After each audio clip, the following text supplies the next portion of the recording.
Dans cette nouvelle vidéo, je vais vous montrer la source d'énergie du corps physique et comment l'humain, dans l'inconscience de ce qu'il est, laisse cette énergie nourrir les formes psychiques ainsi que les énergies avec lesquelles il demeure lié dans la grappe d'énergie de son environnement.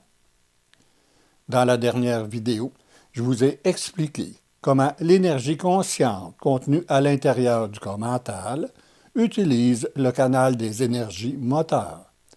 Tandis que dans cette nouvelle vidéo, je vais vous démontrer comment un événement qui provient du hasard ou un choc d'existence qui provient de l'énergie consciente contenue à l'intérieur du corps mental peut stimuler l'énergie moteur du corps physique. Mais je vais aussi vous démontrer les conséquences de cette énergie sur le corps physique lorsqu'elle est stimulée. Pour débuter, je vais vous expliquer comment l'humain, qui ignore le fonctionnement de son corps physique, laisse sa pensée l'utiliser, selon ses sensations et ses modes de fonctionnement.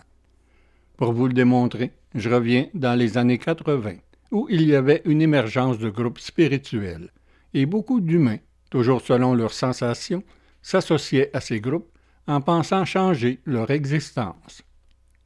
Plusieurs de ces groupes provenaient des Indes, et leur enseignement attirait beaucoup d'adeptes. Un de mes amis qui suivait ces mouvements avait décidé d'aller aux Indes afin de rencontrer le maître, c'est-à-dire un gourou de très grande renommée. Une fois là-bas, il fut invité avec son guide interprète à partager le repas du soir avec le maître. C'était tout un événement, mais tout au long du repas, le maître ne disait mot, se dépêcha de finir son repas et partit discuter avec d'autres membres du groupe. Mon ami qui, dans ces groupes de conscience, avait appris à mastiquer correctement ses aliments afin que le corps physique en bénéficie le plus possible, fut le dernier à quitter la table, et il fit part de sa déception à son guide interprète sur la façon dont le maître agissait. Durant la soirée, lorsque tout le monde était assis pour discuter, le maître fit signe à mon ami de venir le voir, ce qu'il s'empressa de faire, car il pouvait enfin lui dire ce qu'il pensait de sa façon de manger. Mais il n'en a pas eu le temps, car le maître prit la parole et lui demandait s'il mastiquait toujours ainsi sa nourriture. Très fier, mon ami lui répondit « oui » avec assurance. Et le maître reprit en disant « Je suppose que tu contrôles aussi ta respiration. » Mon ami voulut répondre, mais le maître reprit aussitôt « Sais-tu que l'estomac est un muscle et qu'en mastiquant beaucoup trop ta nourriture comme tu le fais, tu rends ce muscle paresseux, ce qui pourrait te causer de sérieux maux d'estomac plus tard. » Et il continua. « L'air que tu respires contient l'oxygène nécessaire à tes poumons, mais aussi beaucoup de matière toxique. Et ton corps sait très bien combien d'air il a besoin et combien de matière toxique il peut filtrer.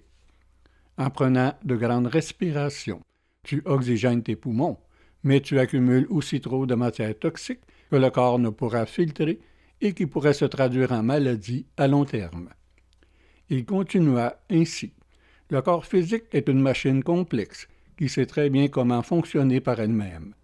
Mais vous, les Occidentaux, en essayant de contrôler le fonctionnement de cette machine, vous la déréglez dans sa capacité à se régénérer par elle-même.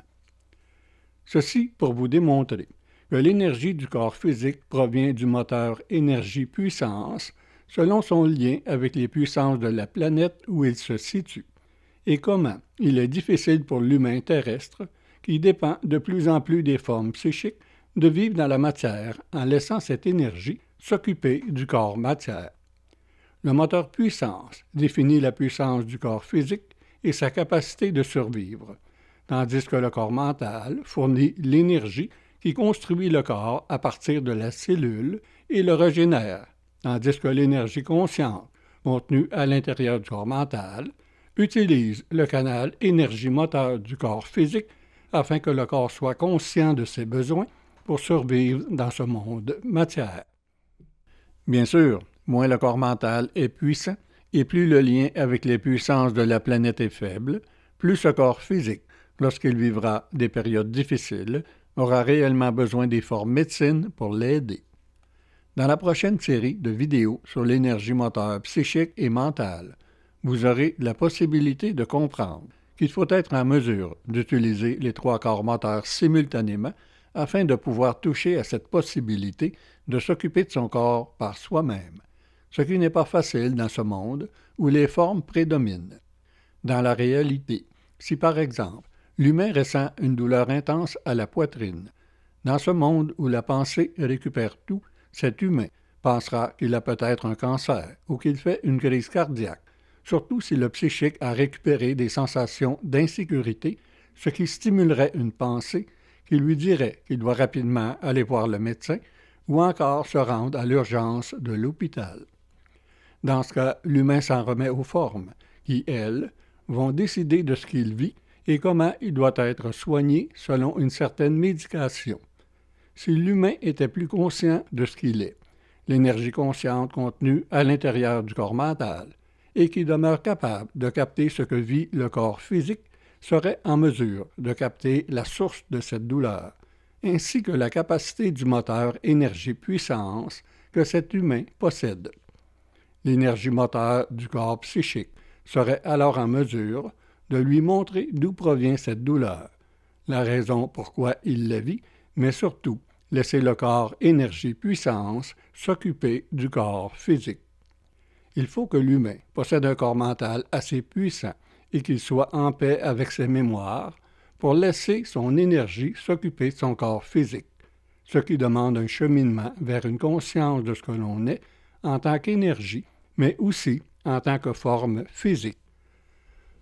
L'exercice physique ou le sport intense sont aussi des formes que l'humain utilise en pensant que ça le maintiendra en santé lorsque ces exercices sont en fonction de la capacité du corps physique.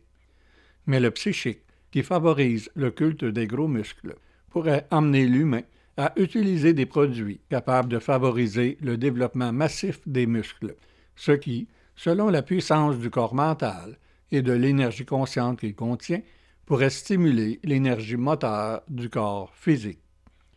Le corps physique, qui demeure un corps programmable par la génétique du moteur énergie-puissance, afin de pouvoir s'adapter à son environnement, deviendrait alors dépendant de ces exercices physiques intenses qui stimulent les énergies-puissance et qui en demanderont toujours davantage, et ce, au détriment de la capacité du corps physique. Tout au long de ces années où j'ai rencontré des personnes en consultation, j'ai rencontré des athlètes olympiques qui, dès la trentaine, possédaient un corps tellement meurtri par l'entraînement et la compétition qu'ils se sentaient comme des personnes âgées. Par exemple, j'ai rencontré une dame qui s'entraînait à la natation olympique en traversant des rivières. Lorsqu'elle se sentait au bout de sa capacité physique, elle essayait de continuer quand même, et soudainement, elle sentait un puissant regain d'énergie, ce que l'humain, dans ses formes, appelle le deuxième souffle, et elle pouvait alors nager sans limite. L'effort qu'elle faisait, lorsque le corps physique était à la limite de sa capacité, stimulait l'énergie moteur physique. Et comme elle possédait un corps mental puissant, cette énergie consciente du corps mental passait directement par le canal de l'énergie moteur et lui donnait cette capacité de nager sans limite. Par contre, son corps physique a subi beaucoup de dommages parce que le corps physique ne possède pas la capacité de subir une énergie aussi puissante. Mais dans l'inconscience, cette sensation de puissance est extraordinaire à vivre. Cette énergie moteur corps physique peut également être stimulée par accident. Une femme que j'ai rencontrée en consultation m'a raconté que vers l'âge de 5 ans, elle se baignait dans une piscine publique où il y avait beaucoup de monde. Sans s'en rendre compte, elle fut accidentellement entraînée vers la partie profonde de la piscine où elle n'avait plus pied. Elle m'a dit qu'elle se voyait entre deux eaux et qu'elle savait qu'elle était en train de se noyer. C'est-à-dire que l'énergie consciente contenue à l'intérieur de son corps mental avait pris conscience de ce qu'elle vivait au niveau de son corps physique. Mais quelqu'un s'est rendu compte que cette petite fille était en train de se noyer. Cette personne l'a prise par les cheveux et l'a sortie de l'eau. La pensée a utilisé cette sensation pour créer la peur de l'eau. Mais comme elle possède un corps mental puissant, elle a voulu apprendre à nager pour ne plus vivre cette sensation. Ce qu'elle fit. Mais dès qu'elle se met à l'eau, l'énergie consciente de son corps mental ressent toujours cette sensation de se noyer et elle stimule l'énergie moteur physique. Elle se met alors à nager sans arrêt pour ne pas se noyer. Encore aujourd'hui, elle est dans la cinquantaine et dès qu'elle se met à l'eau juste pour nager, car cette sensation de pouvoir vaincre sa peur lui fait aimer la natation, l'énergie moteur corps physique est automatiquement stimulée par l'énergie consciente de son corps mental. Et c'est plus fort qu'elle. Elle peut nager une centaine de longueurs de piscine. Elle n'est plus capable de s'arrêter. Ceci démontre la puissance de l'énergie moteur du corps physique stimulée par l'énergie consciente du corps mental. Mais je vais aussi vous démontrer dans la prochaine série de vidéos comment cette énergie se manifeste différemment au niveau du corps psychique et mental. Contrairement à l'entraînement olympique, l'entraînement militaire consiste à stimuler les puissances afin que le soldat puisse se connecter aux puissances de la planète et aux instincts. Cet entraînement lui permettra de se lier à l'instinct de survie qui l'aidera à survivre à un conflit armé. Par contre, lorsque l'humain se connecte aux puissances de la planète, tous les instincts sont stimulés. L'instinct de reproduction sera aussi stimulé, et partout, lorsqu'une armée envahit un territoire, il y a souvent des agressions sexuelles. Aujourd'hui, les femmes sont maintenant admises dans l'armée, car la pensée, qui essaie de normaliser le travail, essaie aussi de normaliser la vie de soldat, peu importe le sexe, et beaucoup de ces femmes subissent des abus sexuels par ceux qui possèdent ce lien puissant inconscient avec les puissances. Personnellement, je fais des exercices physiques pour maintenir mon corps dans un état fonctionnel et relativement en forme, tout en restant conscient des puissances. Je ne pousse pas trop sur les exercices, juste assez pour stimuler l'énergie dans les cellules, sans trop stimuler les instincts. Autrement, je serais obligé d'absorber ces puissantes énergies. L'humain qui n'est pas conscient de sa réalité physique ignore comment ces puissances pourraient se manifester et comment elles peuvent facilement le connecter à des énergies puissantes de la grappe des énergies de son environnement selon la puissance de ses instincts. C'est ce qui crée des prédateurs sexuels pour l'instinct de reproduction ou encore quelqu'un qui vit un choc d'existence lors d'une séparation et qui détruit sa famille pour se détruire ensuite pour l'instinct de survie.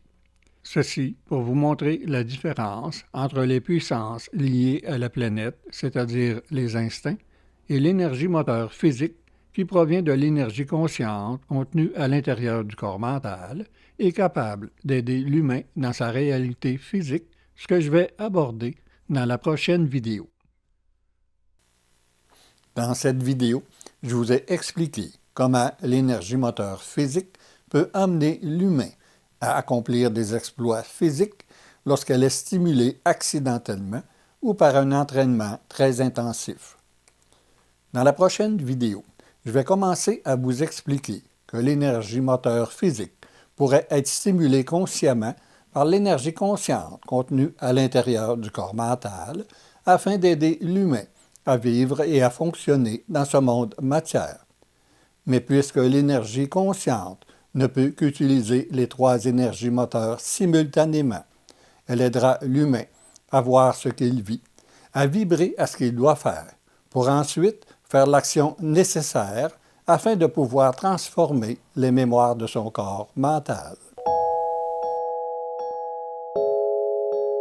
Je vous donne rendez-vous la semaine prochaine pour la suite de cette série de vidéos sur les énergies moteurs.